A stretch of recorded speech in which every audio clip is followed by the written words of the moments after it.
گلبہار ہتیورجی نے تقریباً 3 سال ایک ایسی جگہ پر گزارے جسے وہ چینی ری ایجوکیشن کیمپ کہتی ہیں۔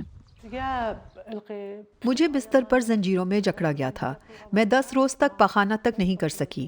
اس کے بعد جب میں نے پہلی بار کیا تو مجھے کتے کی طرح باندھا ہوا تھا اور مجھے سب کے سامنے کرنا پڑا۔ میں اس وقت روئی تھی۔ انہوں نے اپنے تجربے کے بارے میں ایک یادداشت لکھی ہے جس کا متعدد زبانوں میں ترجمہ ہو چکا ہے۔ وہ اپنی مادری زبان میں بات کر رہی ہیں۔ گلبہار کی بیٹی گل ہمار ان کی گفتگو کا ترجمہ کر رہی ہیں۔ سنکیانگ سے تعلق رکھنے والی گلبہار ہتیورجی چین میں انجینئر تھیں اور پھر 2006 میں اپنی بیٹیوں کے ساتھ فرانس چلی گئیں۔ نومبر 2016 کے آخر میں مجھے شنگ جونگ کے علاقے کیرامائے میں اپنی کمپنی سے ایک فون کال موصول ہوئی۔ انہوں نے مجھ سے کہا کہ اپنی ریٹائرمنٹ کی کارروائی کے کام کے لیے واپس آؤں۔ مجھے کچھ شبہ نہیں ہوا کیونکہ میں نے فرانس میں چین کے خلاف کبھی کوئی غلط کام نہیں کیا تھا۔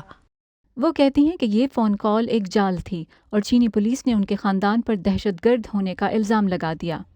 جب بھی ہم تفتیش کے لیے جاتے وہ ہمارے سروں پر سیاہ بیگ ڈال دیتے۔ ہمارے ٹخنے مسلسل زنجیروں میں جکڑے ہوئے تھے۔ مجھے 20 روز تک باندھ کر رکھا گیا۔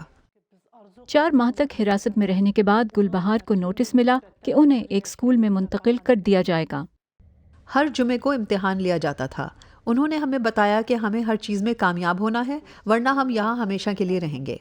چین نے اپنی سرکاری خبر رساں ایجنسی شنوا کے ذریعے ان اسکولوں کو پیشہ ورانہ تعلیم اور تربیت کے مراکز قرار دیا۔ شنوا نے کہا کہ ان مراکز کا مقصد تربیت حاصل کرنے والوں کی انتہا پسندی کو ختم کرنا تھا اور ان سبھی نے اکتوبر 2019 تک گریجویشن مکمل کر لی تھی۔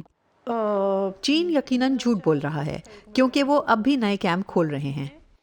دانشوروں اور انسانی حقوق کی تنظیموں نے بیجنگ پر سنکیانگ میں 10 سے 20 لاکھ ایغور اور دیگر مسلمان اقلیتوں کو حراست میں رکھنے کا الزام لگایا ہے۔ آسٹریلین اسٹریٹجک پالیسی انسٹی ٹیوٹ نے 2020 میں سنکیانگ میں 380 سے زیادہ مشتبہ حراستی مراکز کی نشاندہی کی تھی۔ اگست میں چین نے کہا کہ یہ جھوٹ ہے۔ وہ انسانی حقوق کو ایک بہانے کے طور پر استعمال کر رہے ہیں تاکہ سنکیانگ کی خوشحالی اور استحکام کو کمزور کیا جا سکے اور چین کی ترقی اور احیاء کے عمل کو روکا جا سکے۔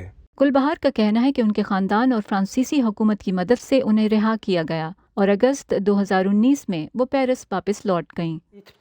چین میں لوگ کیمپوں کے بارے میں بات نہیں کر سکتے کیونکہ اگر وہ ایسا کرتے ہیں تو انہیں دوبارہ کیمپ میں بھیج دیا جائے گا۔ سنکیانگ میں پریس آفس نے اس بات کی تردید کی ہے کہ گلبہار کو تشدد کا نشانہ بنایا گیا۔ اپنی یادداشت کی اشاعت کے بعد سے گلبہار کا سنکیانگ میں اپنے خاندان سے کوئی رابطہ نہیں ہے۔ شاو یو کے ساتھ فائزہ بخاری، وائس آف امریکہ۔